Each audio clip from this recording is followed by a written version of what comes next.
তাদের ইশারায় হত্যাকারীদেরকে জামিনে মঞ্জুর করা হলো। এ ব্যাপারে আমি অ্যাটর্নি জেনারেল এর অফিসের ভূমিকা সম্পর্কে জানতে চাই। হত্যাকারীদের জামিন হওয়ার ব্যাপারে রাষ্ট্রের আইনজীবীদের কোনো ভূমিকা আছে কিনা? রাষ্ট্রের আইনজীবীরা উপস্থিত থাকা সত্ত্বেও হত্যাকারীদের জামিন হয় কিভাবে? তাহলে কি ফ্যাসিস্টদের উত্তরসূরিগণ অ্যাটর্নি অফিসে এখনো আছে? আমি শহীদ রেজাউল করিমের স্ত্রী মার্জিয়া।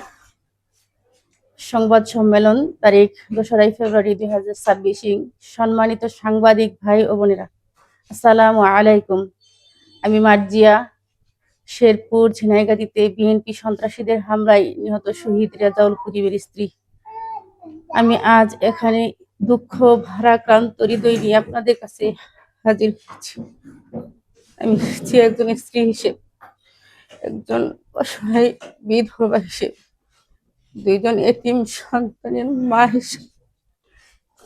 আপনারা নিশ্চয়ই জানেন যে গত 28 জানুয়ারি 2026 মাহমুদুল হক রুবেলের নির্দেশে স্থানীয় সন্ত্রাসীরা আমার স্বামী মাওলানা রেজাউল করিমকে হত্যা করেছে। আমি স্বামী হত্যা শোককে আমি আমার পরিবার ও এলাকাবাসী এখনো শোকাহত। রক্তের দাগ শুকাতেই আমি শুনতে পেলাম আমার স্বামীকে যারা সরাসরি হত্যা করেছে তাদেরকে মহামান্য হাইকোর্ট জামিন দিয়েছেন। আমি নিশ্চিত হয়েছি যে যারা আমার স্বামীর হত্যার সাথে সরাসরি জড়িত তাদেরকে হাইকোর্ট জামিনে মঞ্জুর করেছেন। আমি বাংলাদেশের নাগরিক হিসেবে আমার স্বামী মাওলানা রেজাউল করিমের হত্যার বিচার চাই। আমি বলতে চাই, ফ্যাসিস্ট সরকার চলে যাওয়ার পরও কাদের ইশারায় হত্যাকারীদেরকে জামিনে মঞ্জুর করা হলো? এ ব্যাপারে আমি অ্যাটর্নি জেনারেল এর অফিসের ভূমিকা সম্পর্কে জানতে চাই। হত্যাকারীদের জামিন হওয়ার ব্যাপারে রাষ্ট্রের আইনজীবীদের কোনো ভূমিকা আছে কিনা? রাষ্ট্রের আইনজীবীরা উপস্থিত থাকা সত্ত্বেও হত্যাকারীদের জামিন হয় কিভাবে? তাহলে কি ফ্যাসিস্টদের উত্তরসূরিগণ অ্যাটর্নি অফিসে এখনো আছে? আমরা বলতে চাই, জনাব অ্যাটর্নি জেনারেল, আপনি কোনো দলের না, আপনি রাষ্ট্রের আইনজীবী। আপনি অতি সত্বর উচ্চ আদালতে আপিল করে তাদের জামিন বন্ধ করুন। যদি না করেন আমরা বুঝে নিব আপনিও ফ্যাসিস্টদের ধূসর। শহীদ মাওলানা রেজাউল করিমের রক্ত বৃথা যেতে পারে না। ন্যায় বিচার না হওয়া পর্যন্ত আমাদের প্রতিবাদ চালিয়ে যাব। বিষয়টি সদয় অবগতি ও কার্যার্থে যাবতীয় পদক্ষেপ গ্রহণের জন্য অনুরোধ করা হলো। ধন্যবাদ। মার্জিয়া, শহীদ রেজাউল করিমের স্ত্রী, শ্রীবর্দী, শেরপুর। আসসালামু আলাইকুম। কালার এক্সপার্ট এবং মাইল্ড অন হ্যান্ডস টেকনোলজি সমৃদ্ধ অরিক্স অ্যাডভান্স ডিটারজেন্ট পাউডার আপনার লন্ড্রি এক্সপার্ট। আমরা খুবই আতঙ্কিত যে সন্ত্রাসীরা দিনে দুপুরে একজন মানুষকে কুপিয়ে পিটিয়ে হত্যা করলো। এই সমস্ত আসামিরা যদি জামিনে মুক্ত হয়ে আসে, সেটা স্থায়ী হোক অথবা একটা সময়ের মধ্যে হোক, এই সন্ত্রাসীরা এসে যে আবার আমাদের যে পারিবারিকভাবে যে হত্যা মামলা হয়েছে এর যে বাদী এবং তার যে আত্মীয় স্বজন আছে, এদের জীবনের ঝুঁকির সম্ভাবনা আমরা দেখছি। আরেকটি বিষয় হলো যে যদি এই সন্ত্রাসীরা বাইরে থাকে তাহলে এটা নির্বাচনের উপরে একটা প্রভাব পড়বে কিভাবে।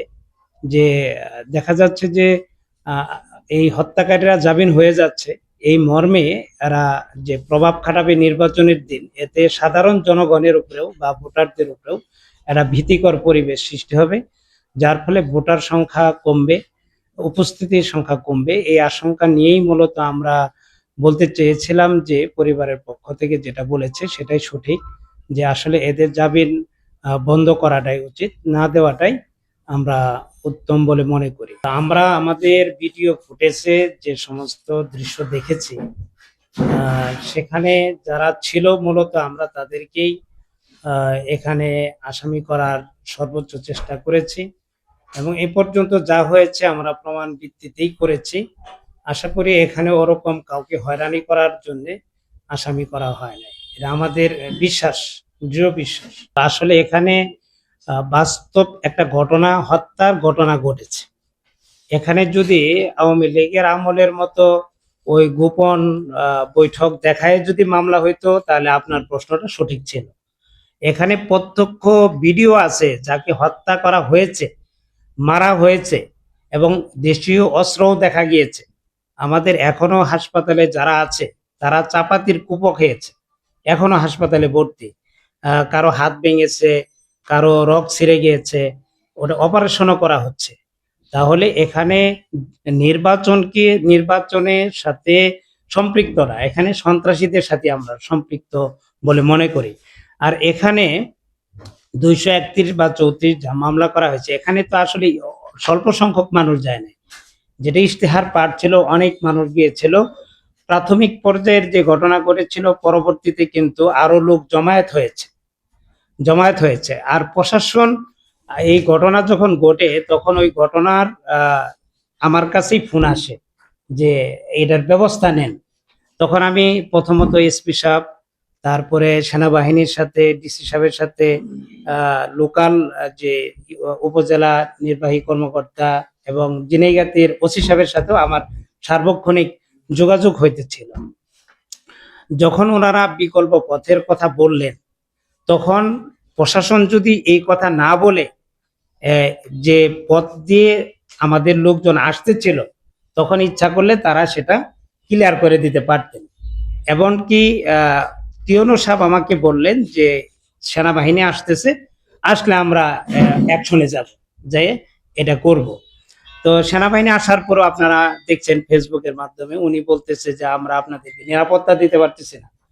এই যে অপারগতা প্রকাশ কেন, যে অবশ্যই এখানে এমন কিছু বিএনপির সন্ত্রাসীরা করেছেন, এমন কিছু অস্ত্রপাতি নিয়ে এসেছেন যা দেখা গেছে সেনাবাহিনীরও এখানে অপারক হয়ে গেছেন। আর আমাদের বিকল্প যে পথ দেখানো হয়েছে, এটা তো একেবারে পাহাড়ি পথ। এবং আমরা পরে জানতে পেরেছি রাঙ্কিয়াতেও একটা গ্রুপ অবস্থান করছিল, এই সন্ত্রাসীরা। ওই দিকে গেলেও আমাদেরকে আক্রান্ত হতে হতো। এবং আমরা মনে করি এটা বিএনপির সন্ত্রাসী রাই এটা পরিকল্পিতভাবে করেছে। কারণ ওখানে চেয়ার ছেড়ে দেওয়ার পরে ওরা চুপে চুপে বসে পড়লে আর কোনো ঘটনাই করতো না, কিন্তু আসলে ওখানে ঘটনা ঘটানো হয়েছে পরিকল্পিতভাবে। এবং এখানে এই দিক দিয়ে ঘটনা ঘটতেছে, আবার চিবর দিতে তারা তাদের অফিসে জমায়েত হচ্ছে মিছিল করে করে। তাহলে দৃশ্যপট কি বলে, এটা পরিকল্পিত। সুতরাং আমি মনে করি যে যারা এখানে গিয়েছিল, সন্ত্রাসী কর্মকাণ্ডের জন্য গিয়েছিল, আমরা যে প্রত্যক্ষ করেছি, মানুষ মারা মানেই তো একটা সন্ত্রাসী। আর এই কথা আপনারা জানেন, এই 24শে 5ই আগস্টের পরে আভ্যন্তরীণ কোন্দলে নিজেদেরও তো অনেকেই তাদের হত্যাকাণ্ডের শিকার হয়েছে। তাহলে যারা মানুষ মারে এরা তো সন্ত্রাসী হবে। আর যদি অন্য কোনো ভাষা থাকে আপনাদের, এটা আপনারা ব্যবহার করতে পারেন। আমাদের দৃষ্টিতে এটা সন্ত্রাসী কর্মকাণ্ড।